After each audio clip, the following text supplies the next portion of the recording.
What is up, everyone? So today I have two Spyder MR1 paintball guns. Both of them leaked air out of the barrel. This one's fixed and it has new grips I designed. We're going to go over the stuff I designed for this, but also how to fix your paintball marker. This one, for instance, is still leaking air, so we're going to go through the full rebuild process of making this one shoot perfectly again, and also refurbishing it. Okay, and I'm going to show you the end result with this one on what you get. So let's get into this rebuild video and see what it's all about. This Spyder MR1 is actually fully rebuilt, and it has the custom scales or custom grips I made for it. I'll show you those up close. But if you're mechanically inclined, you could skip this video, and all you got to do is clean out your entire paintball marker, take it all apart, remember where all the parts go, and then replace all the O-rings and lubricate all the components with some moly coat, okay, or whatever your paintball gun recommends to use in the user manual. But other than that, that's all it takes to rebuild one of these. Unless there's like gashes in the material and, you know, a complete like torn up gun, you should be able to repair yours. It doesn't even have to be the MR1. Everything goes together basically the same. The electronic guns, if it's not cycling, it could be your circuit board, so those are a little bit more complex. But start with the bare minimum stuff that you know, the mechanical stuff, O-rings and lubrication and a clean gun, and that should get you on the right track. So let me show you what this gun does as far as it being fully restored. Okay. What you need to understand is don't use heavy lubrication, especially since it's cold right now, because your stuff won't cycle back and forth easily. And you just want to make sure you keep everything clean. But these are the custom Punisher grips that I made for this marker. Okay, so these are all 3D printed. So you got the stars up here and then the Punisher skull. When this thing leaked, all it took was me screwing on the air tank and it started leaking. If yours doesn't leak and it's only when you cock it back, you know it's your O-rings. And typically the O-rings are in this that cause it to leak. So I'm going to show you how this one works.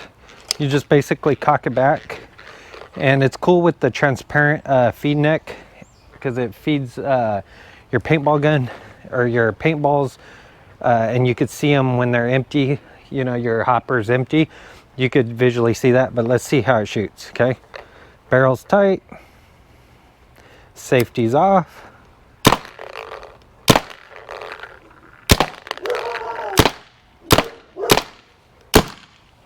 and as you could see, it shot flawlessly.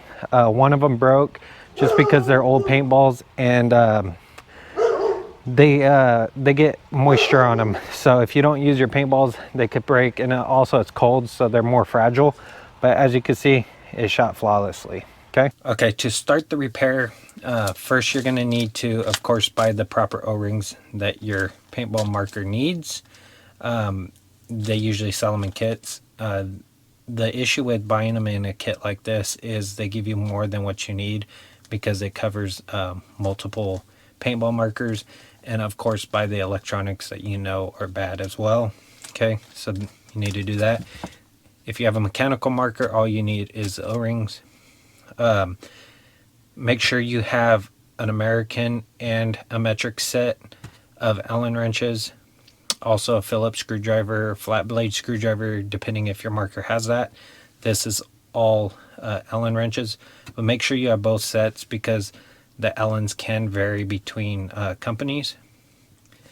Then you want to get yourself some Moly Coat 33 Light or something similar to this.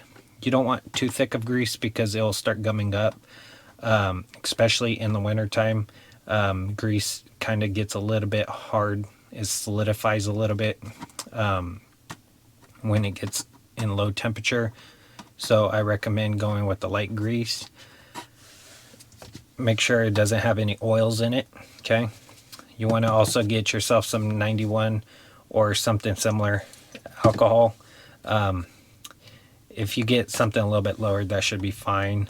but the higher percentage of alcohol, the better, because at least it evaporates faster. And then you want to print yourself out your instructions for your gun, or bring out your manual just in case you forget where some of the components go. I recommend, as you're taking it apart, to either take a lot of pictures or record, so that way all you have to do is go back and see how things came apart. Okay, you're going to also want to get a shop rag or a t-shirt, old t-shirt, towel. So the first thing you want to do, of course, is unscrew the barrel. If you're having a hard time taking off this barrel, all you need to do is put some leather around it, or something like rubber, or if you have a rubber wrench, you basically grip this. I actually put a piece of leather, like a leather belt, around it, gripped it in a vise, and twisted it. Don't grip it too much because you'll deform the barrel. So as you can see, I cleaned it up. I pulled off this old O-ring and matched it up to the closest one I have, which would be this one. And then all you got to do is slip it back over and grease it. Okay, so to clean out the inside of the barrel, because it's pretty gunked up in there, all I did was cut a piece of thin cloth, soaked it in alcohol. You're going to twist it up just so that way it could kind of shimmy down the barrel, and swish it back and forth to try to get all that gunk out of there. So what I did to get it down the rest of the barrel, once I fed it through because it kind of bunched up, is I held this with my pinky and I flicked it, and it flew right out. Okay, so now all you want to do is just move it back and forth in the barrel. Another thing you can do is, if you don't have a squeegee, what I recommend doing is folding this over, because a lot of paintball players should have a barrel squeegee for this. I don't have one, so you just fold it over like that, make it fat at the tip, and just pull it through like such. Okay, so now I soak this with alcohol and take a 2mm Allen and just start putting it in the holes. It fits in there pretty nicely.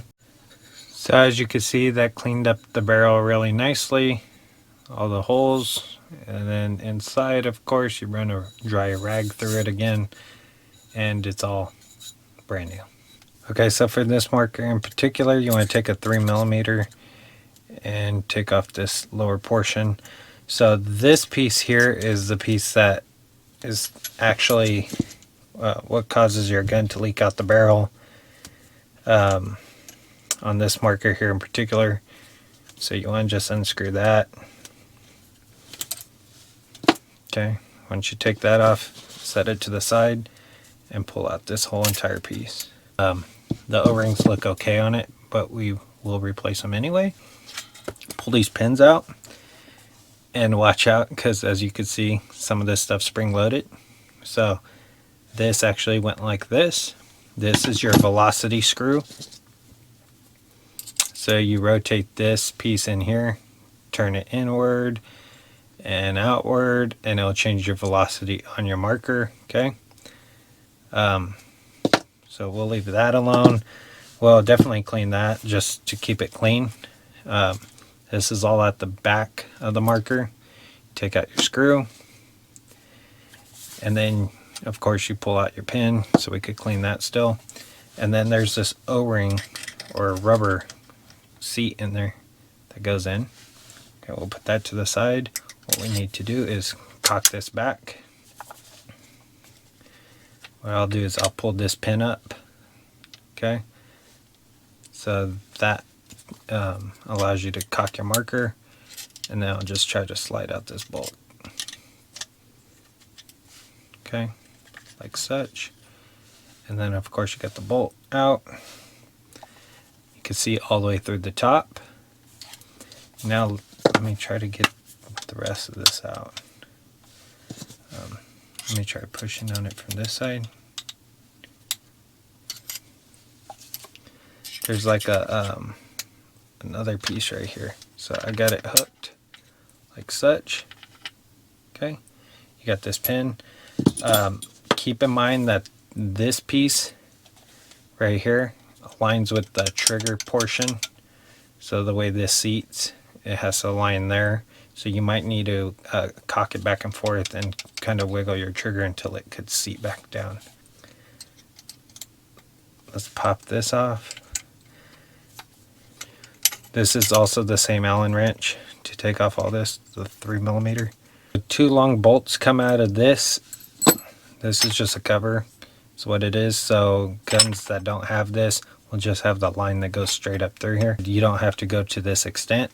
I just want to break down this whole marker for cleaning purposes. So if you're not going to take this off, you could skip this section. And 3mm does these as well.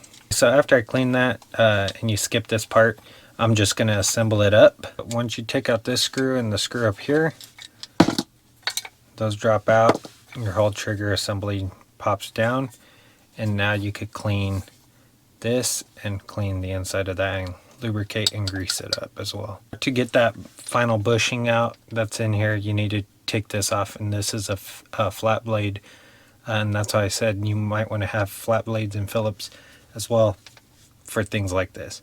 So take out that little dog point screw. So this wasn't super tight in there.